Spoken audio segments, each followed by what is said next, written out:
नमस्कार दोस्तों, मैं भरत राजपूत आपका हार्दिक स्वागत करता हूं हमारे चैनल लक्ष्मी इंस्टीट्यूट राठ में। बच्चों, संख्या पद्धति के अगले लेक्चर 4 में हम शेषफल ज्ञात करने की बहुत ही महत्वपूर्ण विधि का वर्णन करेंगे, जिसमें मैं आपको ट्रिक बताऊंगा। पहले कॉन्सेप्ट सीखेंगे कि एक्चुअल में होता क्या है, फिर हम उससे रिलेटेड ट्रिक सीखेंगे।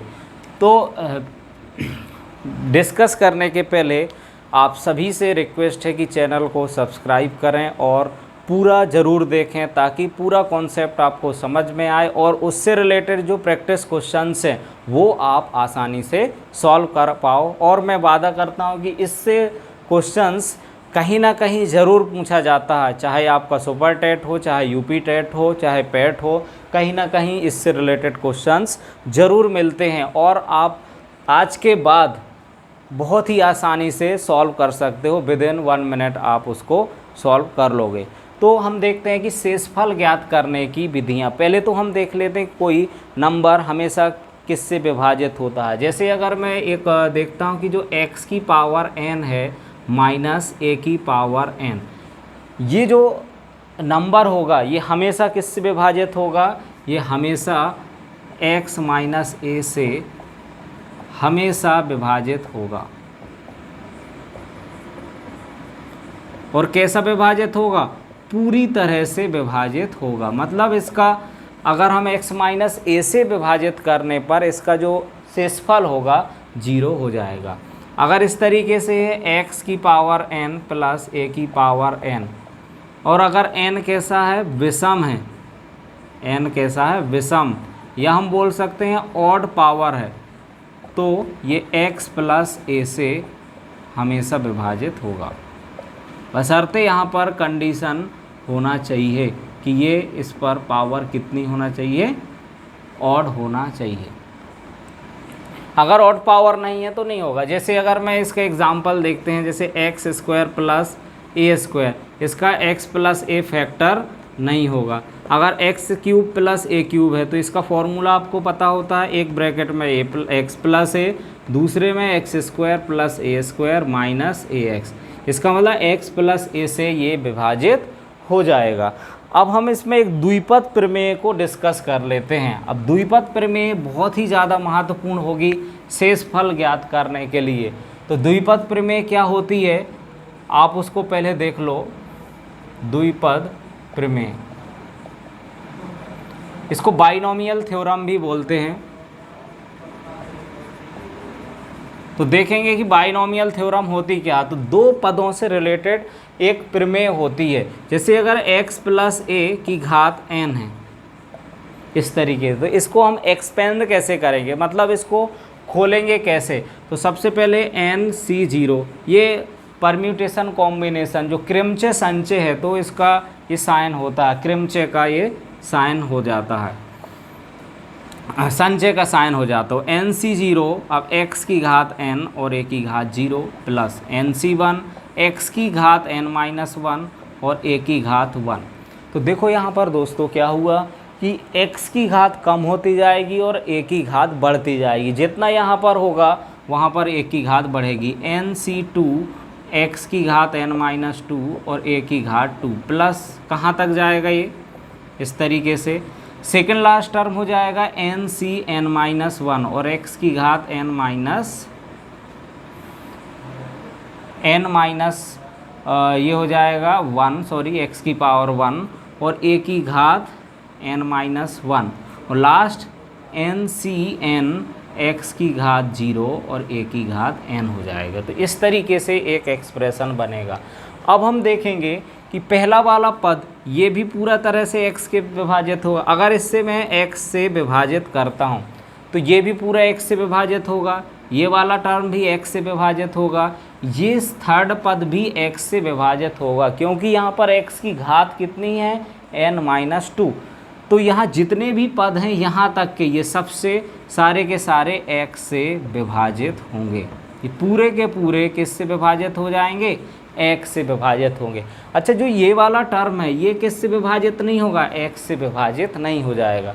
तो x से विभाजित करने पर शेषफल बच्चों कितना बचेगा? यहाँ पर शेषफल बचेगा a की पावर n, ठीक है। ये इस तरीके से शेषफल बचेगा। फिर हम उसको किस में बदल लेते हैं, इसको x + 1 की घात n के टर्म में बदलने की कोशिश करते हैं, ठीक है। अगर x की पावर 1 के टर्म में बदलेंगे तो जो शेषफल बनता है, शेषफल आ जाता है फाइनली 1 की पावर n, और किससे विभाजित करते हैं, x से विभाजित करते हैं। और यहाँ पर कोई भी संख्या मान लो a है तो शेषफल आपका a आ जाता है।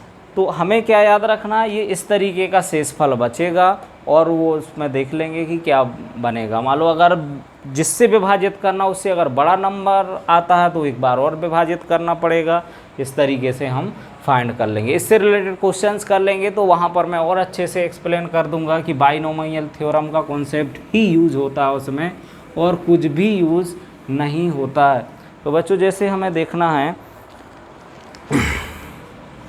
कि सेकंड क्वेश्चन कह रहा, एक क्वेश्चन है फर्स्ट कह रहा है कि 49 की पावर 15 - 1 पूर्णतः विभाजित है।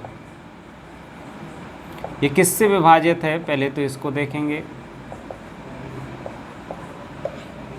पहला ऑप्शन है 50, सेकंड ऑप्शन है 48 एंड थर्ड ऑप्शन है 29 एंड फोर्थ ऑप्शन है 49। तो देखो यहाँ पर अभी हम इसको क्या लिख सकते हैं, 49 की घात 15 - 1 की घात 15। तो ये एक इसका फैक्टर क्या हो जाएगा, 49 में से 1, तो 49 - 1 और दैट इज इक्वल टू 48 से पूरी तरह से विभाजित हो जाएगा। तो इसका ऑप्शन ए एकदम करेक्ट हो जाएगा। एक और क्वेश्चन है इससे रिलेटेड जिसमें हमें बताना है कि ये किससे पूर्णतः विभाजित होगा। एक क्वेश्चन और है, कहाँ गया देखता हूँ मैं। चलिए भाग देने वाले क्वेश्चन देख लेते हैं, अभी मिल नहीं रहा वो क्वेश्चन। दूसरा क्वेश्चन है इसमें कि 3 की घात 1900, अच्छा अभी ये वाला नहीं करते हैं, ये थोड़ा सा कॉम्प्लिकेटेड हो जाएगा, उसको मैं बाद में डिस्कस करता हूँ। तो कह रहा है कि 17 की घात 200 को 18 से विभाजित करने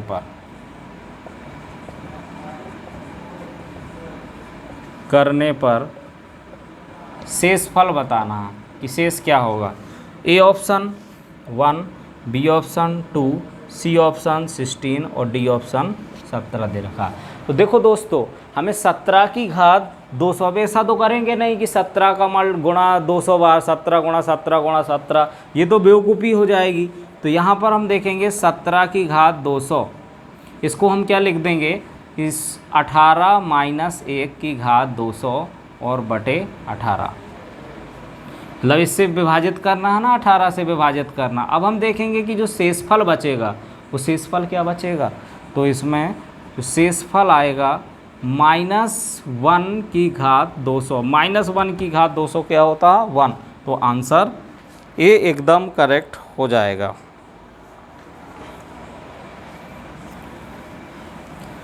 नेक्स्ट क्वेश्चन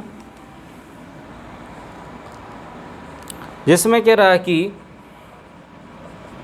यदि 29 की घात 75 को 28 से विभाजित करते हैं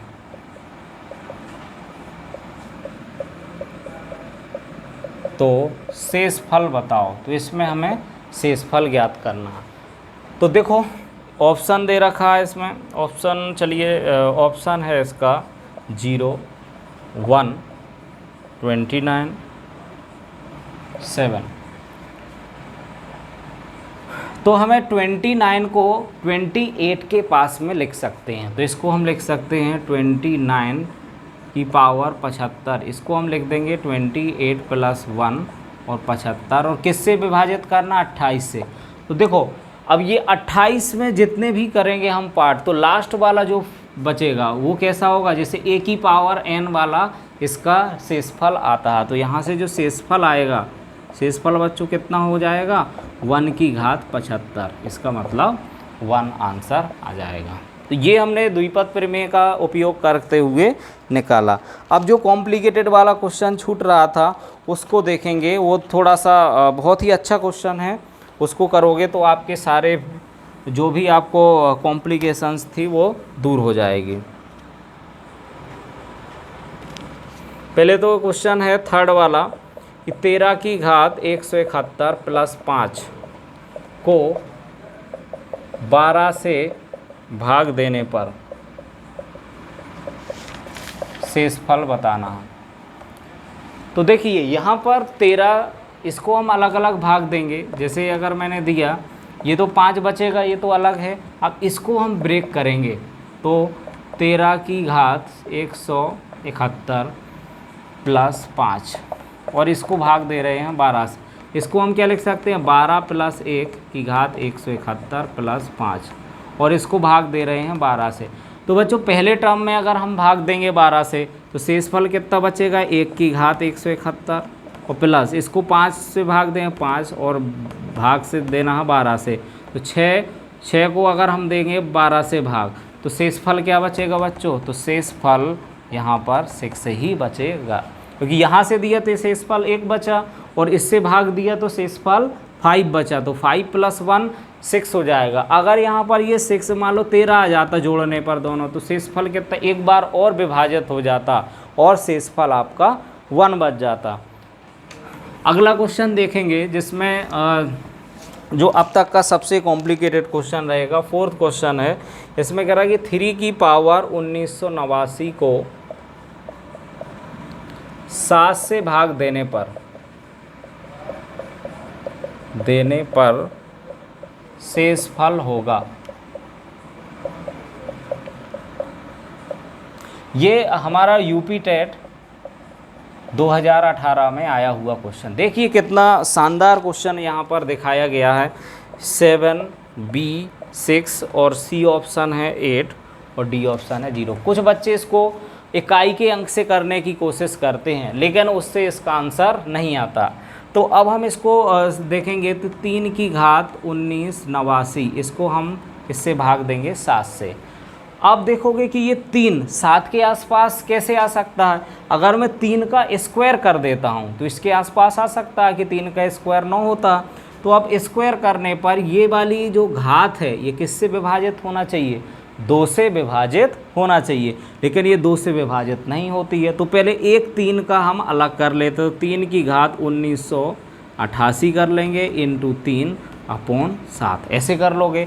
अब इसको मैं क्या लिखूँगा, 3 की घात 2 और 2 से विभाजित करोगे तो 2 9 18 और यहाँ 2 9 18 और 2 चौके 8 और बाहर क्या आ जाएगा 3 और अंदर 7। अब यहाँ पर 3 का स्क्वायर बचा, इसको 7 + 2 की घात 994 इंटू 3/7 ऐसे लिख सकते हैं। अब बच्चों देखो इससे अगर 7 से हम विभाजित करेंगे तो यहाँ पर शेषफल कितना बचेगा, 2 की घात 994, लेकिन 2 की घात 994 7 से अभी विभाजित होगी तो ये शेषफल नहीं बोल सकते हैं कि ये शेषफल हो जाएगा। और 7 में गुणा होता है 3 का और अपोन में 7। अब हम 2 को क्या लिखेंगे कि वो 7 के आसपास आ जाएगा। अब 2 का क्यूब आप करोगे तो कितना हो जाता है, 8 हो जाता है, लेकिन क्यूब करने के लिए ये 3 से पूरी तरह से विभाजित होना चाहिए। तो देखो ये तो 9 विभाजित है, अगर 4 की जगह पर 1 कम हो जाए तो इसको हम क्या लिख सकते हैं, 2 की घात 993 गुणा 2 गुणा 3, एक 2 को बाहर निकाल दिया। अब बच्चों यहाँ पर बन गया 2 की घात 3 और इसको हम लिख सकते हैं 3 3 1 और बटे 7 और गुणा 3 2 जा 6। अच्छा इसको हम लिख देंगे 8 को हम क्या लिख सकते हैं 7 + 1 और 3 3 1 गुणा 6 बटे 7। अब यहाँ से बच्चों यहाँ शेषफल कितना आएगा, 1 की घात 331, तो 1 की घात 331 और अब 1 ही रहेगा और गुणा 6 और बटे 7, तो शेषफल आ जाएगा 6। सो आंसर हमारा बी वाला करेक्ट हो जाएगा। थोड़ा सा इसमें कैलकुलेशन देखो ज़रूर थी, कई ऐसे क्वेश्चंस रहते हैं जहाँ पर थोड़ा सा कैलकुलेशन आ जाती है, बट यहाँ पर ये कॉन्सेप्ट आपको समझना पड़ेगा और आपका क्वेश्चन कभी भी गलत नहीं होगा अगर आपने कॉन्सेप्ट से किया है। तो बच्चों आज का लेक्चर कैसा लगा कमेंट ज़रूर करें और आप सजेशन ज़रूर दें, चैनल को सब्सक्राइब और वीडियो को लाइक करें। धन्यवाद। जय हिंद।